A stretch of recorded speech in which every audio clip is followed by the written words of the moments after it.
రామాపురం గ్రామంలో సూర్యుడు ఉదయించకముందే సందడి మొదలవుతుంది. కాని ఆ ఊరి రెచ్చబండ దగ్గర జరిగే చర్చలు మాత్రం ఎప్పుడూ ఇద్దరు చుట్టూనే తిరుగుతుంటాయి. ఒకరు పరంధామయ్య, మరొకరు ధర్మరాజు.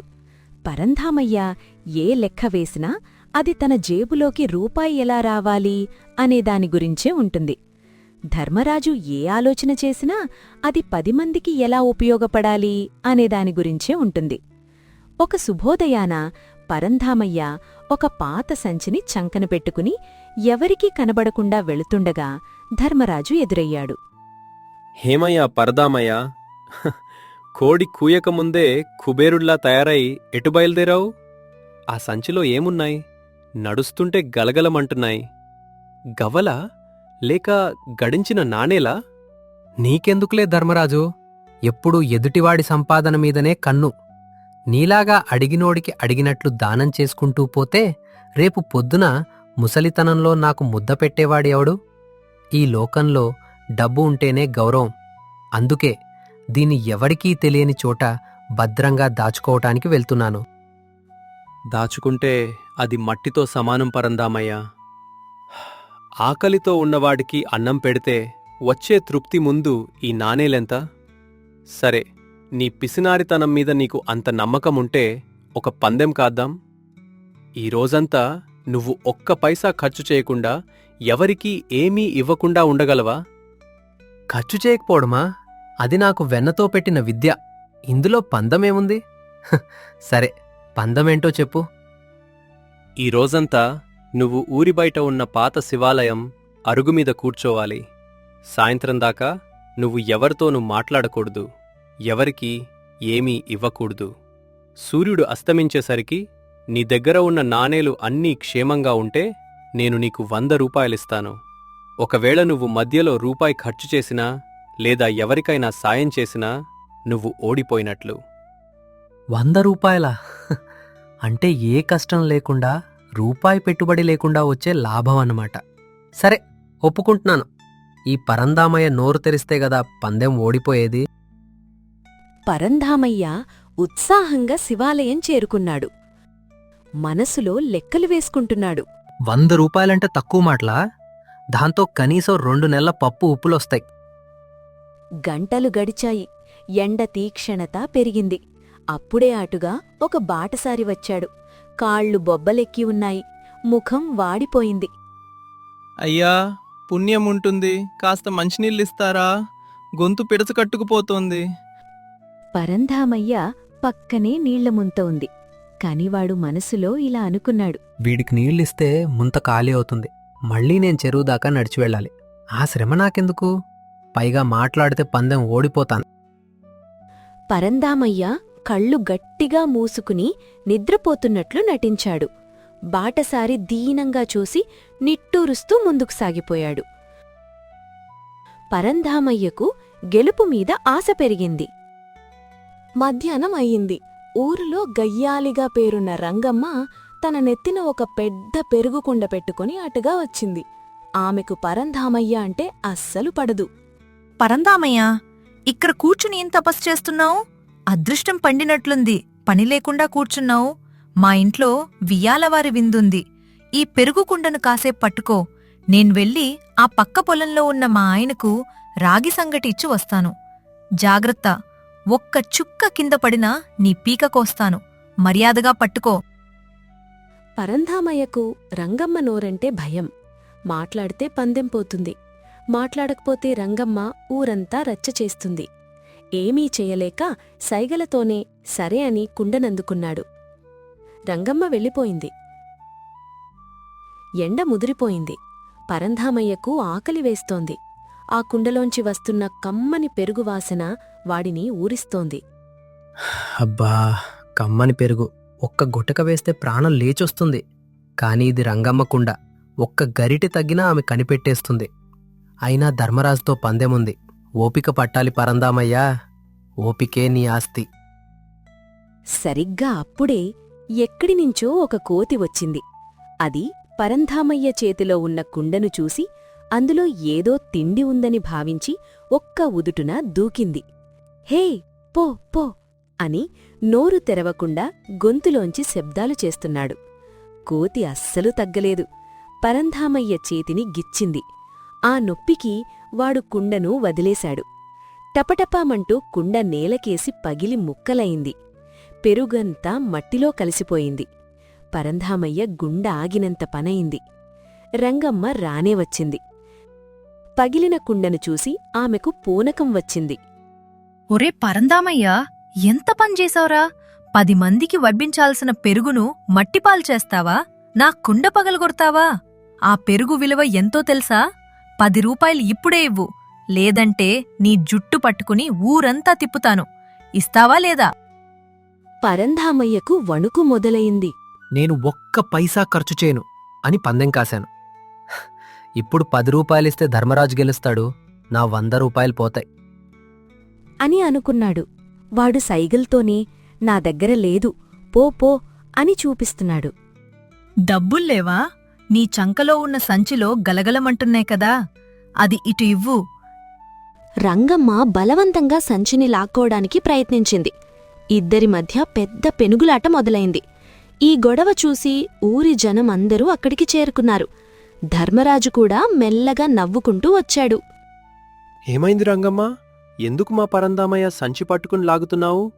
ఆయన చాలా సాధువు, ఎవరికీ ఏమీ ఇవ్వడు కదా. సాధువు కాదు ధర్మరాజు, ఇతను ఒక దొంగ. నా పెరుగుకుండ పగలగొట్టి ఇప్పుడు నష్టపరిహారం అడిగితే మూగవేషాలు వేస్తున్నాడు. ఇతని సంచిలో బోలెడు డబ్బులున్నాయి. పరందామయ్య, నిజమే కదా, ఆమెకు నష్టం జరిగింది. ఆ 10 రూపాయలిచ్చే గొడవ వదిలిపోతుంది, లేకపోతే పంచాయతీకి వెళ్లాల్సొస్తుంది. పరంధామయ్య మొండిగా తల అడ్డంగా ఊపుతున్నాడు. అప్పుడే ఊరి గ్రామ పెద్ద సోమన్న అక్కడికి వచ్చాడు. ఏంటయ్యా ఈ రభస? పరందామయ్యా, నువ్వెందుకు మాట్లాడటం లేదు? ఎవరైనా నీ నోరు నొక్కేశారా? సరే, నువ్వు డబ్బులివ్వకపోతే నిన్ను జైల్లో వేయాల్సుంటుంది. అక్కడైతే హాయిగా పడుకోవచ్చు, తిండి కూడా ఉండదు. జైలు అనే మాట వినగానే పరంధామయ్యకు చెమటలు పట్టాయి. మెల్లగా నోరు విప్పాడు. అయ్యా గ్రామ పెద్దగారు, నేను కావాలని పగలగొట్టలేదు, ఆ కోతి వచ్చి పగలగొట్టింది. అయినా నేను ఈ రోజంతా ఎవ్వరికీ ఏమీ ఇవ్వకూడదు అని ధర్మరాజుతో పందెం కాశాను, అందుకే ఇవ్వడం లేదు. నా పందెం పోతుంది సామీ. పరందామయ్య, నువ్వు నోరు విప్పావంటేనే సగం పందెం ఓడిపోయావు. సరే, ఇప్పుడు ఈ రంగమ్మకు 10 రూపాయలు ఇస్తావా లేదా? ఇవ్వనుగాక ఇవ్వను, నా సొమ్ము నా ఇష్టం. నా ప్రాణం పోయినా రూపాయి బయటకు తీయను. రంగమ్మ కోపంతో పరందామయ్య సంచిని లాగి కిందపోసింది. అందులో ఉన్న నాణేలన్నీ మట్టిలో పడ్డాయి.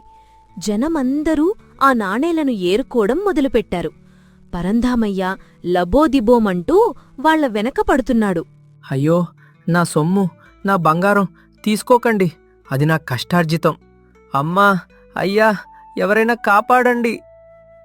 జనం నవ్వుతూ, నువ్వు మాకు ఎప్పుడూ ఏమీ ఇవ్వలేదు కదా, ఇవాళ దేవుడే మాకు ఇప్పిస్తున్నాడు అని నాణేలు పట్టుకుని వెళ్ళిపోయారు.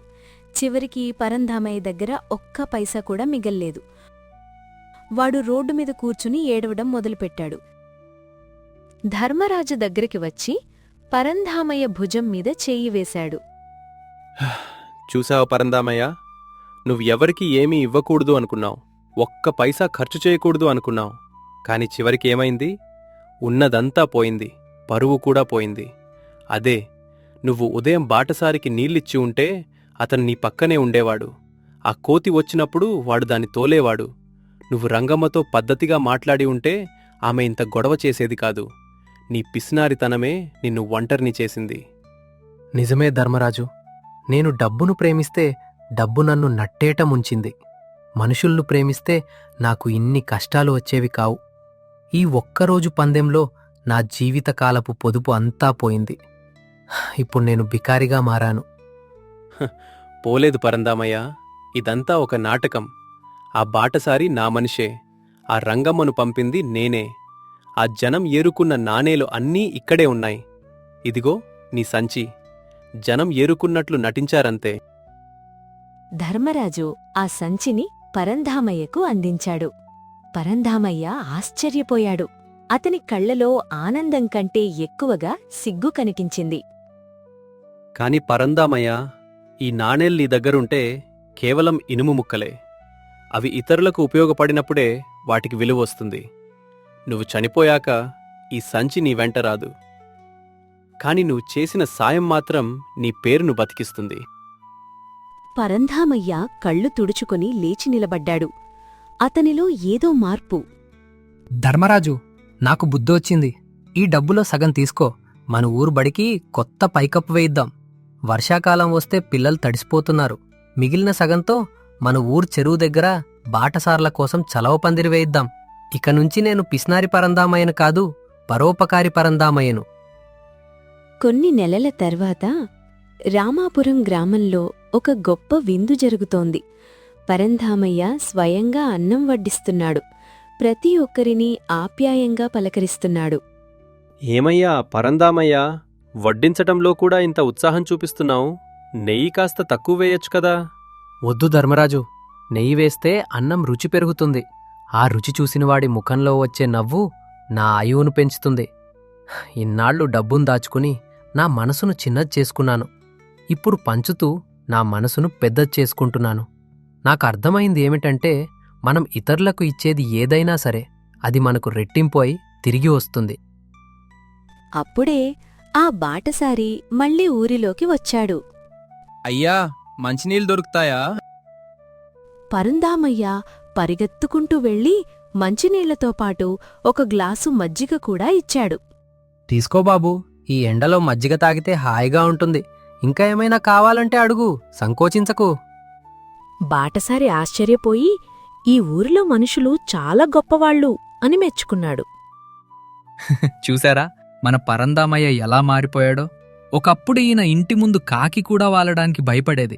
ఇప్పుడు ఈయన ఇల్లు ఒక అన్నపూర్ణ నిలయమైంది. ధర్మరాజుగారు, మీరు ఒక పిసినారిని మనిషిగా మార్చారు. నేను మార్చలేదు రామయ్య. పరంధామయ్యలోనే ఆ మంచి గుణం ఉంది. దానికి పట్టిన పిసినారితనం అనే తుప్పును వదిలించానంతే.